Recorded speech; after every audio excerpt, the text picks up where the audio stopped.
Hello everyone, welcome back to my channel Babita Sharma online Sanskrit classes. आज हम कक्षा 10 की कविता अट नहीं रही है पढ़ रहे हैं और इसके कवि हैं सूर्यकांत त्रिपाठी निराला जी।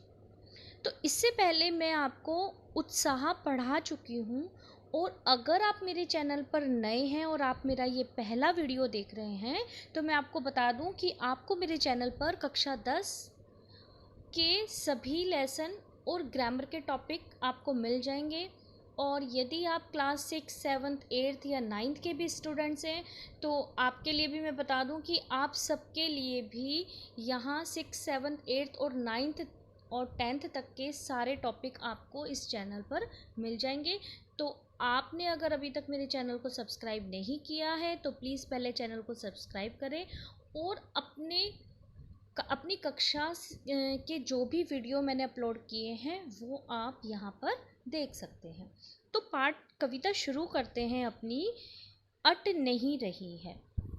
इसके जो कवि हैं सूर्यकांत त्रिपाठी निराला जी हैं। तो निराला जी के बारे में थोड़ी सी जानकारी ले लेते हैं। इनका जन्म 1899 में बंगाल के महिषादल में हुआ था। इन्होंने औपचारिक रूप से कक्षा 9 तक शिक्षा प्राप्त की। उसके बाद इन्होंने स्वाध्याय से संस्कृत, बांग्ला और अंग्रेजी का ज्ञान अर्जित किया। निराला का पारिवारिक जीवन दुखों और संघर्षों से भरा था। आत्मीयजनों के असामयिक निधन ने उन्हें भीतर तक तोड़ दिया था। साहित्यिक मोर्चे पर भी उन्होंने अनवरत संघर्ष किया और 1961 में उनका देहांत हो गया। उनकी प्रमुख काव्य रचनाएं हैं अनामिका, परिमल, गीतिका, कुकुरमुक्ता और नए पत्ते। उपन्यास, कहानी, आलोचना और निबंध लेखन में भी इन्होंने ख्याति प्राप्त की है। अब हम पाठ की प्रस्तावना, कविता की प्रस्तावना पढ़ लेते हैं। पाठ प्रवेश जिसको बोलते हैं। अट नहीं रही है कविता फागुन की मादकता को प्रकट करती है। कवि फागुन की सर्वव्यापक सुंदरता को अनेक संदर्भों में देखता है, यानी अनेक रूपों में वो इसको देखता है। जब मन प्रसन्न हो तो हर तरफ फागुन का ही सौंदर्य और उल्लास दिखाई पड़ता है। अब कवि कह रहा है कि जब हम खुद खुश होते हैं, हम जब अंदर से प्रसन्न होते हैं, हमारा मन प्रसन्न होता है तो हमें चारों ओर सुंदरता, प्रसन्नता दिखाई देती है ना। ऐसा होता है ना कि जब हम अंदर से दुखी होते हैं तो हमें कुछ भी अच्छा नहीं लगता, हमें सब कुछ उदास उदास सा लगता है। तो यहाँ पर कवि ने बताया है कि फागुन मास के अंदर सब कुछ बहुत ही खूबसूरत होता है, मनोहारी होता है। तो ये ऋतु जो है वसंत ऋतु इस फागुन मास में ही आती है। तो कवि ने उसकी सुंदरता का इस कविता में वर्णन किया है और सुंदर शब्दों का उन्होंने चयन किया है। कविता भी फागुन की तरह ही सुंदर और ललित लग रही है, यानी उन्होंने कविता को भी जैसे फागुन मास सुंदर है उसी प्रकार से कविता को भी सुंदर बना दिया। तो आपको बता दूं ये जो कविता है अट नहीं रही है, इसमें प्रसाद गुण हैं। जैसे रस होते हैं, गुण होते हैं, अलंकार होते हैं, तो इस कविता के अंदर प्रसाद गुण है। और कवि ने इस कविता में फागुन का मानवीकरण किया है, यानी जब फागुन मास आता है या वसंत ऋतु आती है तब प्रकृति जो होती है वो बहुत ही खूबसूरत दिखाई देती है। प्रकृति का मनोरम रूप हमें दिखाई देता है। वह शायद ही किसी और ऋतु के आगमन पर दिखाई दे। तो इस ये जो वसंत ऋतु है इसके ऊपर बहुत सारे कवियों ने अपनी कविताएं लिखी हैं। आपने हर कक्षा में वसंत ऋतु पर कविता पढ़ी होगी। तो इसमें भी कवि ने वसंत का ही वर्णन किया है। और जो ये फागुन का जो महीना है, हिंदी का महीना है फागुन, और आपके फरवरी, मिड फरवरी में से और मिड मार्च तक रहता है ये। और इसी महीने में होली आती है, शिवरात्रि आती है। और आपको पता है इस समय का जो मौसम होता है, यानी वसंत ऋतु जब आती है तो चारों ओर हरियाली ही हरियाली होती है। तो बस उसी खूबसूरती का वर्णन कवि ने इसमें किया है। तो कविता अपनी शुरू करते हैं हम।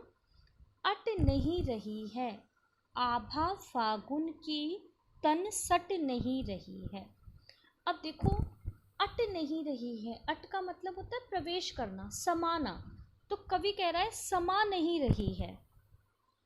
आभा फागुन की, आभा मतलब चमक, सौंदर्य, कांति, है ना। फागुन की जो शोभा है, फागुन की जो सुंदरता है, फागुन की जो चमक है, वो तन सट नहीं रही है। वो तन में अर्थात वातावरण में उसका सौंदर्य समा नहीं रहा है। मतलब इतनी खूबसूरत है फागुन की जो शोभा है, वो इतनी सुंदर है कि वातावरण में वो समा नहीं रही है, या यूँ कहो कि वातावरण उसको समा नहीं पा रहा है। इतनी अधिक सुंदरता है कि वो उसको अपने अंदर समेट ही नहीं पा रहा है। इतनी खूबसूरती है वातावरण में, तो वह प्रकृति में समा नहीं पा रही है। आगे देखो, कहीं सांस लेते हो, घर घर भर देते हो, उड़ने को नभ में तुम पर कर देते हो। अब यहाँ कवि कहता है कहीं सांस लेते हो। अब कवि फागुन का मास का वर्णन कर रहा है, तो कवि कह रहा है कि जो प्रकृति है वो एकदम दुल्हन की तरह सजी हुई है, और उसके अंदर जब वसंत ऋतु का आगमन हो रहा है, तो वसंत ऋतु जो फागुन है जब सांस लेता है, तो जब वो सांस लेता है तो घर भर देते हो, प्रत्येक घर घर को भर देते हो। क्योंकि जब वो सांस लेता है तो उसकी सांसों के द्वारा जो सुगंधित वायु है वो वातावरण में फैल जाती है, प्रत्येक घर में फैल जाती है। तो वो कह रहा है घर घर भर देते हो, प्रत्येक घर को, प्रत्येक द्वार को तुम उस सुगंधित हवा से भर देते हो। उड़ने को नभ में तुम पर कर देते हो। अब देखो यहाँ इसके दो मीनिंग निकलते हैं। पर कर देते हो, पर का मतलब होता है पंख। यहाँ पर के भी दो मीनिंग है, एक का मतलब होता है पंख और दूसरे पर का मतलब होता है प्रदान करना, यानी यमक अलंकार है यहाँ पर। तो इसके मीनिंग भी कई हैं। देखो, कवि कहता है कि उड़ने को नभ में तुम पर कर देते हो, यानी इतनी सुंदर मनोरम दृश्य होता है तो मन करता है कि मन जो है उस पर कल्पना के पंख लग जाते हैं और मन आकाश में उड़ने को करता है। उड़ने को नभ में तुम पर कर देते हो, तो नभ में आकाश में उड़ने के लिए तुम पंख लगा देते हो। यानी वातावरण, जब इतना खूबसूरत वातावरण हम देखता है, मनुष्य, कोई भी मनुष्य जब देखता है तो उसका मन करता है कि वह भी पक्षी की तरह उड़ने लग जाए। अब इसका दूसरा अर्थ ये भी होता है कि इतने खूबसूरत वातावरण जब होता है, सुगंधित हवा जब बहती है, वसंत ऋतु जब आती है, तो आकाश में पक्षी भर जाते हैं, यानी पूरा आकाश पक्षियों से भर जाता है। कतारों में पक्षी उड़ने लगते हैं, इतना खूबसूरत मौसम होता है, सुहावना मौसम होता है, तो आकाश पक्षियों से भर जाता है। या फिर इसका ये अर्थ भी निकलता है कि जो फागुन होता है, फागुन का वर्णन कर रहा है कवि, तो कवि कहता है कि जो फागुन है उसके पर लग जाते हैं और वह उड़ने को, आकाश में वो उड़ने लगता है, यानी चारों ओर आकाश में सुगंधित हवा फैल जाती है, पक्षी उड़ रहे हैं और व्यक्ति का मन भी पक्षी की भांति ही आकाश में उड़ने को करता है। आँख हटाता हूँ तो हट नहीं रही है। अब कवि कह रहा है कि इतना खूबसूरत नज़ारा है, इतना मनोहारी दृश्य है, इस वातावरण से जब मैं अपनी आँख को हटाता हूँ तो आँख हट नहीं रही है। क्योंकि हम जब इतना सुंदर दृश्य देखते हैं तो हमारा मन करता है कि हम बस उसको देखते ही रहें, हमारी नज़रें उससे हटती ही नहीं है। और चारों ओर जो मनोहारी दृश्य होता है और जो सुगंध जो फैली होती है, जिससे साथ चारों तरफ वातावरण महक उठता है, उसको देखते ही रहने का व्यक्ति का मन करता है, उसकी आंखें वहाँ से नहीं हटती हैं। पत्तों से लदी डाल, कहीं हरी कहीं लाल। अब कवि कहता है कि फागुन में पत्तों से भरी डाल, यानी नए नए पत्ते खिलाते हैं डालों पर, है ना, नई नई कोपलें निकल आती हैं। तो कहीं पर हरी है और कहीं लाल, तो जहाँ पत्ते हैं, पत्ते नए नए पत्ते निकल रहे हैं तो वो हरी हरी डालियाँ हो गई हैं। और यहाँ कहीं उनमें जब फूल निकल आते हैं रेड कलर के, तो लाल वो दिखाई देती हैं। तो पत्तों के बीच में से लाल लाल, कहीं हरी है तो कहीं लाल है, इस तरह का दृश्य वहाँ पर हो जाता है। यानी सारी जो डालियाँ हैं फूलों और पत्तों से लद जाती है। तो यहाँ कवि ने फागुन मास का मानवीकरण कर दिया है। और ऐसा लग रहा है कि प्रकृति एक बार फिर दुल्हन की तरह सज धज कर तैयार हो गई है।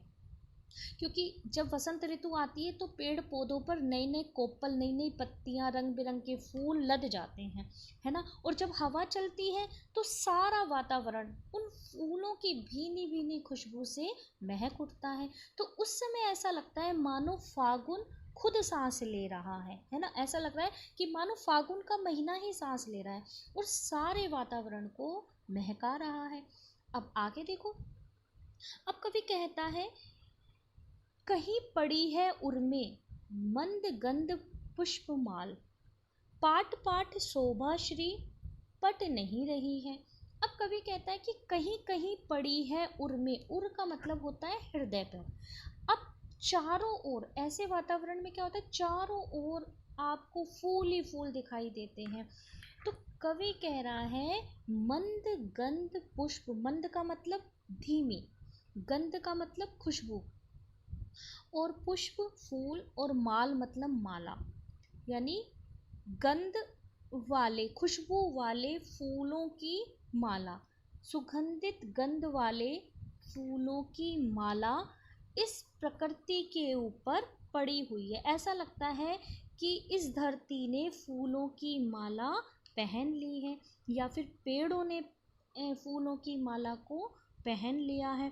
तो कवि कह रहा है, अब यहाँ पर देखो, पाट पाट शोभा श्री पट नहीं रही है। पाट पाट का मतलब होता है जगह जगह, जगह जगह पर शोभा, शोभा का मतलब सुंदरता, भरपूर सुंदरता, चारों ओर शोभा फैली हुई है। इतनी खूबसूरती है जो चारों ओर फैली हुई है। ऐसा लग रहा है कि प्रकृति ने फूलों की, इस धरती ने फूलों की माला को पहना हुआ है, और इसकी जो सुंदरता है प्रत्येक जगह पर फैली हुई है। यानी प्रकृति के कण कण में, यानी प्रकृति के कण कण में सुंदरता समाई हुई है।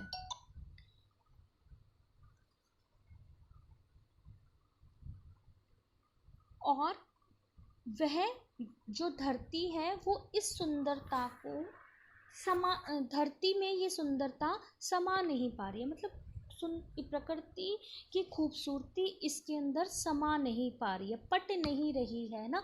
उसकी सुंदरता, उसकी शोभा प्रकृति में, धरती में समा नहीं पा रही है। तो यहाँ भी कवि ने इसका मानवीकरण किया है। तो ये है आपकी कविता अट नहीं रही है। तो यहाँ पर एक शब्द दो बार आया है, पर, है ना। ऐसे ही घर घर, तो यहाँ पर पुनरुक्ति प्रकाश अलंकार है। तो ये जो वर्णों की आवृत्ति जहाँ पर हो रही है वहाँ पुनरुक्ति प्रकाश अलंकार है। और मैंने आपको बताया कि इसके अंदर प्रसाद गुण भी है। तो कविता आपको समझ आई होगी, उम्मीद है। अगर आपको कोई वर्ड या कुछ नहीं समझ आया, या फिर इसके प्रश्न उत्तर भी आपको चाहिए, तो आप मुझे कमेंट्स करके बताना, तो मैं आपके लिए इसके प्रश्न उत्तर भी अपलोड कर दूँ। धन्यवाद।